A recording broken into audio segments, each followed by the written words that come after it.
A következő dal pedig kedveskedni szeretne a Szabi testvérem, az életen a szeremének, a feleségének, az Zoltinak Bodiszlóra, akit nagyon-nagyon szeret. És üzeni a nótával, hogy bármi is történjen a nagyvilágban, mindig mellette lesz jóban, rosszban, és mindig számíthat rá. Testvérem, kívánok a nótával nektek nagyon-nagyon sok szerencsét, erőt, egészséget, Isten hatalmas áldásával. Ezt nem mondanád, figyelj!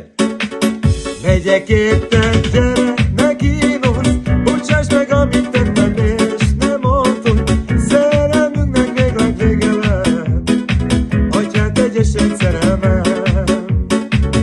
Megyek érte, gyere, ne kínos, bocsáss meg, amit tettem, és nem mondod, szerelmünknek végleg vége lehet, atyát egyesed szerelmem.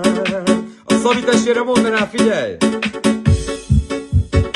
Bocsáss meg vétkeimet, Istenem, csak ő kell nekem, fogd a két kezem.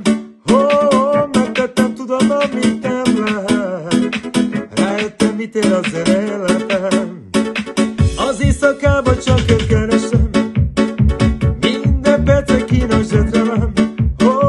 Kérlek, hozz vissza őt nekem, és boldog lesz az életem. A Szabi testvére mondaná az életes szerelmének az Antinak, figyelj!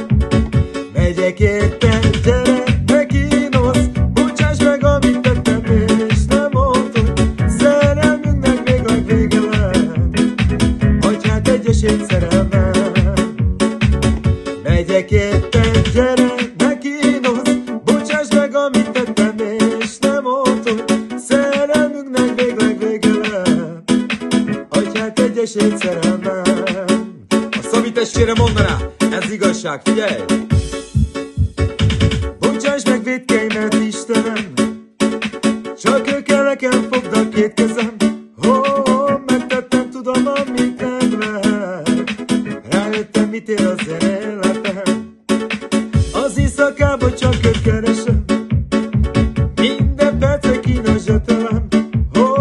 Kérlek, hozz vissza őt nekem, és boldog lesz az életem. Lehetek szerencsések, testvérem, figyelj! Megyek érte, gyere, ne kínos, bocsáss meg, amit tettem, és nem mondod, szerelmünknek végleg vége lehet, atyát egyesét szerelmem. Megyek érte,